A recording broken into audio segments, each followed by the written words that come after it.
अब नेक्स्ट देखिए, नीति निर्माण प्रक्रिया में गैर सरकारी संगठनों की भूमिका की विवेचना कीजिए। 8 नंबर का सवाल है ये। अब ये नीति क्या होती है, पहली बात तो इसको समझ लीजिए।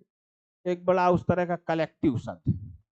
नीति से आशय सरकार की वे सभी योजनाएं, वे सभी कार्यक्रम, वे सभी कानून, वे सभी दिशा निर्देश जिनको सरकार ने घोषित किया है कि लोक कल्याण के लिए समर्पित है।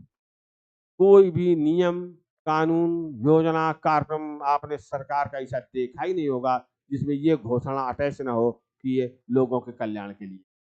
अर्थात सरकार जो भी कुछ करती है, जो कानून बनाएगी, जो नियम बनाएगी, जो योजना बनाएगी, जो कार्यक्रम बनाएगी, वो सब जो दिशा निर्देश जारी करेगी, वे सब के सब जनता के जन कल्याण के लिए होते हैं। तो सब के सब ये नीति के अंतर्गत आ जाते हैं।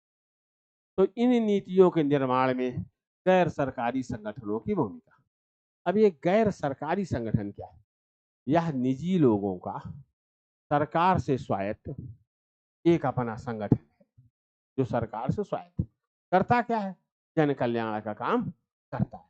इसलिए इसको गैर सरकारी संगठन कहा जाता है। सरकार से अनुदान मिलता है इसको, और इसी तरह से अपना जनता से भी चंदा ले सकता है, इस तरह अपने खर्चे चलाता है और जनता की सेवा करता है। तो नीति निर्माण में गैर सरकारी संगठनों की भूमिका की विवेचना की कहाँ कहाँ भूमिकाएं होती। कोई योजना, कार्यक्रम, कानून, नियम बना, और एक चीज तो ये है कि सरकार बहरी रहती है, ढेर सारे जगहों पर कानून, नियम, योजनाएं चलाने की जिम्मेदारी है सरकार की, लेकिन उसको पता ही नहीं है कि क्या करेंगे, होते नहीं। तो इस तरह एजेंडा ही नहीं बन पाता वहां पर। ढेर सारे कानून, नियम, योजनाएं, कार्यक्रम इस तरह के बने हुए हैं कि बन भी गए और लागू भी हो गए, लेकिन जनता को लाभ नहीं हो रहा है। ढेर सारे ऐसे बने हैं कि लाभ तो हो जनता को, लेकिन जो कानून लागू करने वाले या योजना लागू करने वाले अधिकारी हैं, तो वो उनकी नीयत सही नहीं, वे अधिकारियों को दुरुपयोग कर रहे हैं, भ्रष्टाचार कर रहे हैं, और जिसके कारण जनता को लाभ नहीं हो पा रहा है। जो योजनाएं, कार्यक्रम है, वे गैर प्रभावकारी सिद्ध हो रहे हैं। इसी तरह से कोई कानून बनता है, महत्वपूर्ण कानून, तो सरकारें जनमत का आयोजन करती है, जनता से राय पूछी जाती है। आम भोली भाली जनता उसमें शामिल ही नहीं हो पाती।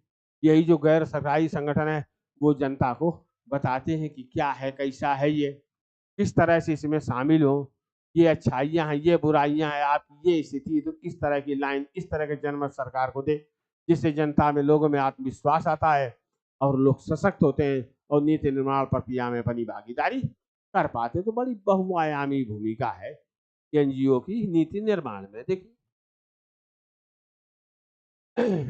नीति निर्माण प्रक्रिया में गैर सरकारी संगठनों की भूमिका महत्वपूर्ण है, अत्यधिक महत्वपूर्ण व बहुआयामी है, ढेर सारे पहलू इसके। देखिए क्या है, क्या पहली बात तो ये, विभिन्न सामाजिक, आर्थिक और राजनैतिक मुद्दों पर ये जन जागरूकता का प्रसार करते हैं, या जन जागरूकता का प्रसार करके सरकार के नीति संबंधी एजेंडे को प्रभावित करने का प्रयास करते हैं। अब क्या है, जैसे विभिन्न मुद्दे, विभिन्न प्रकार के मुद्दे क्या है? सामाजिक मुद्दे होंगे, आर्थिक मुद्दे होंगे, राजनीतिक मुद्दे होंगे, है बात की नहीं। अब सामाजिक मुद्दे क्या, जैसे दहेज का मुद्दा, बाल विवाह का मुद्दा है, विधवा पुनर्विवाह का मुद्दा है, छुआछूत का मुद्दा है, सब सामाजिक मुद्दे हैं कि नहीं। इन मुद्दों पर नियम कानून जो बने हुए हैं, उनका लागूकरण किस तरह से, क्यों ये चीजें बंद नहीं हो रही हैं, कहाँ कहाँ गड़बड़ियां हैं, तो जनता को सचेत और जागरूक करते हैं, सरकार पर दबाव बनाते हैं। इसी तरह से आर्थिक मुद्दे, गरीबी, बेरोजगारी, अमीर गरीब के बीच की खाई के बढ़ना, देख रहे तेजी से बढ़ती जा रही 2014 के बाद से, अमीर और गरीब के बीच की खाई। निर्धनता, बेरोजगारी की स्थिति भी भयावह है। सरकार झूठी बोलती है, कहती है कि वो जो निर्धनता, उसका प्रतिशत बड़ा घट गया है, वो 25 से 26% बची है, लेकिन 80 करोड़ को जो है ये राशन खिलाती है। किस लिए? मतलब झूठ है भी, 80 करोड़ गरीब है, जनसंख्या तो हमारी 1,40,00,000 है, मतलब आधे से ज्यादा जनसंख्या निर्धन है। तो ये चीज, ये आर्थिक मुद्दे, इन मुद्दों पर जनता को सचेत जागरूक करती है और सरकार पर दबाव बनाती है कि इसके लिए जो नीति नहीं है वहां नीति बनाए, जहां है उसको प्रभावकारी, उसमें सुधार और संशोधन करें। इसी तरह राजनीतिक मुद्दे मूल रूप से क्या है? चुनाव में धनबल, बाहुबल की जो भूमिका है, राजनीतिक दल चुनावी वादे करते हैं, पूरी निर्लजता के साथ थूक के चढ़ जाते हैं, सरकार बनने पर उन वादों को पूरा नहीं करते। ये मुद्दे हैं कि भ्रष्टाचार एक बड़ा राजनीतिक मुद्दा है। भ्रष्टाचार के नाम पर जो सत्ता में आए थे, वो भ्रष्टाचार के आरोपों में साल साल जेल काट के आए। हमारी दुर्दशा तो देखिए। तो ये माने गैर सरकारी संगठन विभिन्न सामाजिक, आर्थिक तथा राजनीतिक मुद्दों पर जन जागरूकता का प्रसार करके सरकार के नीतिगत एजेंडे को प्रभावित करने का प्रयास करते। एक चीज। दूसरा काम क्या करते? वंचित वर्गों के हित में। ये वंचित वर्ग माने निर्बल वर्ग, सीमांत वर्ग, हाशिए वाले वर्ग। अभी हम लोग बात किए थे ना कि हाशिए वाले। अब ये निर्बल, देखिए आयु के आधार पर निर्बल कौन है? बालक और वृद्ध। बालक अपनी कम आयु और अनुभवहीनता के कारण निर्बल वर्ग है। वृद्ध अपनी बढ़ी हुई आयु और घटी हुई शारीरिक तथा मानसिक सक्रियता के कारण निर्बल है। महिलाएं लैंगिक आधार पर निर्बल है। सामाजिक रूप से निर्बल वर्ग कौन है? SC ST OBC। जो विकलांग लोग हैं वो अपनी स्वयं की शारीरिक मानसिक अक्षमता के कारण निर्बल वर्ग है। तो बालक, वृद्ध, महिला, SC ST OBC, विकलांग, तो इन वर्गों के हित में इन वर्गों के हित सुधरे। जिसे वृद्धों को कानूनी रूप से संपत्ति में तमाम अधिकार दिए गए, लड़कों के जो थोड़े बहुत थे उसको भी छीन लिया गया। देख रहे हैं ना, बालकों के अधिकार, बाल न्यायालय, उनको भी ढेर सारी सुविधाएं दी। कैसे दी गई? इसकी पैरवी यही गैर सरकारी संगठन किए हैं कि हमारी नीति ऐसी होनी चाहिए मानवाधिकारों के हित में। तो जो सबसे निर्बलतम वर्ग है, जैसे बहुत बूढ़े हो गए, निराश्रित विधवाएं हो गई, विकलांग हो गए, तो इनके मानवाधिकार का हनन होने लगता है, क्योंकि मूलभूत आवश्यकताएं इनकी पूरी नहीं हो पाती। अगर इन पर विशेष ध्यान न दिया जाए तो इनके मानवाधिकारों का सम्मान कैसे होगा? जब इन पर विशेष ध्यान दिया जाएगा तो मानवाधिकारों के हित में, अर्थात निर्बलतम वर्ग के रक्षा के लिए, उनके अधिकारों के, सुविधाओं के विशेष हित में, तो सीमांत वर्गों के हित में, मानवाधिकारों के हित में तथा पर्यावरण के हित में, अर्थात पर्यावरण के संरक्षण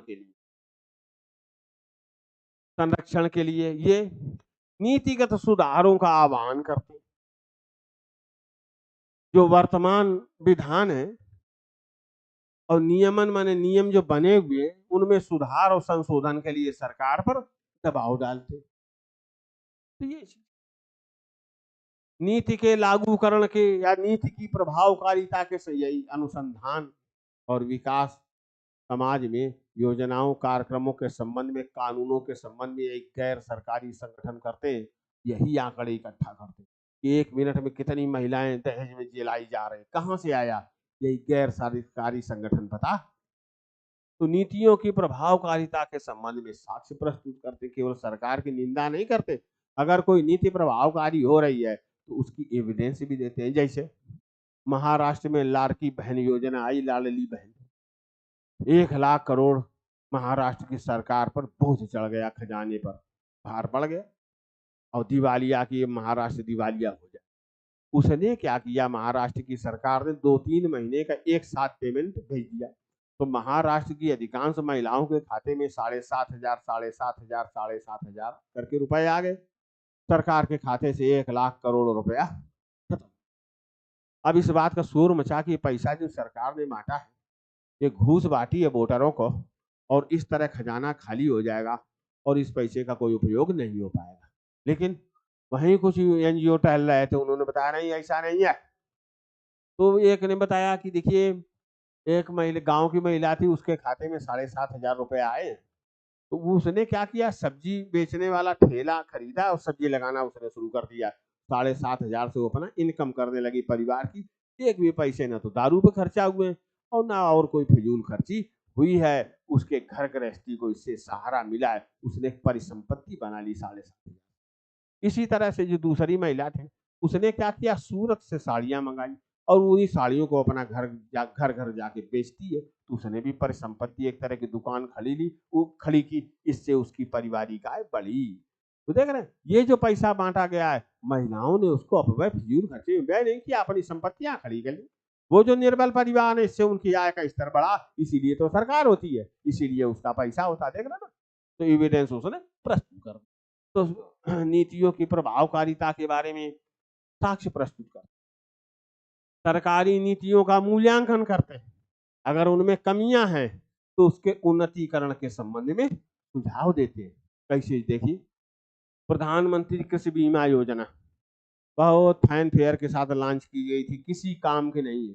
अंत में किसान के लाभ के लिए तो लॉन्च की गई है, लेकिन किसानों को हानि ही होती है, क्योंकि जब तक पूरे गांव में ओला नहीं पड़ेगा तो एक किसान को, एक खेत को कोई बीमा राशि दी नहीं जाएगी और बीमा का प्रीमियम सबको जमा करना पड़ता है। ये कमियां, इसकी निंदा हो रही, उनको सामने लाया जा रहा है कि खेत के आधार पर बीमा होना चाहिए, ना कि पूरे गांव के आधार पर बीमा होना चाहिए। क्योंकि जब प्रीमियम आप खेत के आधार पर लेते, अगर एक खेत में ओले गिरे तो उसको मुआवजा मिले, ये शर्त नहीं है कि पूरे गांव में ओले गिरे तब मुआवजा मिलेगा। ठीक है, तो उसमें उन्नतीकरण उन्नतीकरण सीखो। नेक्स्ट क्या है, समुदायों तथा नागरिकों को नीति निर्माण की प्रक्रिया में सक्रिय भागीदारी के लिए सशक्त बनाते। नीति के संबंध में अभी देखो वक्फ वाला चल रहा है, उल्टा हो जाएगा। ये जेहादी मानसिकता, दूसरों के अधिकार को लूटने के लिए गैर लोकतांत्रिक, लोकतंत्र विरोधी ये बखेड़ा खड़ा किया जा रहा है। लेकिन हाँ, प्रक्रिया वही अपनाई जा रही है कि ईमेल भेजो, 1 लाख 10 लाख, ये वो, अपना अपना प्रतिवेदन। ऐसे जब दूसरा कानून कोई सामान्य बनता है तो उसमें भी ऐसी होती है कि जो समुदाय और नागरिक हैं वो अपना मत व्यक्त करते हैं, जनमत इस तरह इकट्ठा करके सरकार के पास जाता है और सरकार उससे प्रभावित होती है। तो समुदायों तथा नागरिकों को नीति निर्माण प्रक्रिया में सक्रिय भागीदारी के लिए सक्षम और सशक्त बनाते हैं। तो ये चीज सशक्त बनाते हैं। नेक्स्ट है, नीतियों के लागूकरण में ये सरकार की सहायता भी करते हैं, ऐसी बात नहीं। जैसे टीकाकरण, गांव में बच्चों का जो टीकाकरण है, उसमें ये लोग जाते हैं, बच्चों का विश्वास, उनके परिवारों का विश्वास जीतते हैं और टीका लगवाने में सहायता करते हैं। इसी तरह बच्चों के स्कूलों के पंजीकरण में बच्चों को ढूंढ ढूंढ के हर बच्चे की खैर खबर ले के ये पंजीकरण करवाते हैं और बच्चा स्कूल में बना रहे, इसके उपाय करते हैं। तो अनेक नीतियों के लागूकरण में सरकार की सहायता भी करते हैं। नीतियों की लागूकरण की कमियों को सामने लाते हैं और इसके लिए सरकार को उत्तरदायी ठहराते हैं। तो नीतियों की कमियों को सामने लाते हैं, जैसे हमारे यहाँ नगरीय विकास हो रहा है भरपूर तरीके से, लेकिन जो निर्बल वर्ग है, जो सड़क पर सोता था, जो चौराहों के चबूतरों पर सोता था, उसका कोई देखने वाला हाल नहीं है। क्या दुर्दशा हो रही है उनकी, उनका जो आवासहीन है, उनका सहारा भी छिन गया। न तो दिन में वो शहर में रह सकते, न रात में रह सकते, पता नहीं कहाँ विलुप्त हो गए। सरकार को उनकी चिंता करनी चाहिए ना। ये कमियों को सामने लाते हैं। इसी तरह देखिए, किसी गांव में सरकार ने भूमि अधिग्रहण कर लिया, तो जो भू स्वामी थे उनको तो सरकार मुआवजा देती है, लेकिन उसी गांव में रहने वाले जो भूमिहीन हैं, वो भी तो उसी भूमि से जिंदा है हजारों साल से, लेकिन उनको एक पैसा मुआवजा नहीं दिया गया। सरकार ने कह दिया तुम भूमिहीन हो, तो एक तो निर्धन, ऊपर से कोई मुआवजा नहीं, ऊपर से उनको उजाड़ दिया गया। ये भीषण अन्याय कर रही ना सरकार। ये कमियां हैं नीति की। तो सरकारी नीतियों की कमियों को नीतियों को सामने लाते हैं और इसके लिए सरकार को उत्तरदायी ठहराते हैं। अगर नीति के लागूकरण में कहीं भ्रष्टाचार हो रहा है, अधिकारों को दुरुपयोग हो रहा है, तो उसको उजागर कर, तो इस तरह की ये भूमिका।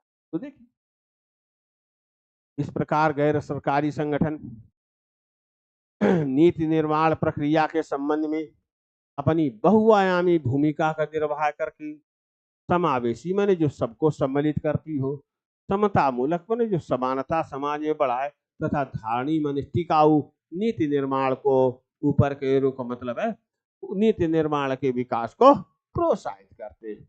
ये बात तो ये हो गई, ठीक है। तो ये 8 नंबर का सवाल है हमारा, तो ये चीज है।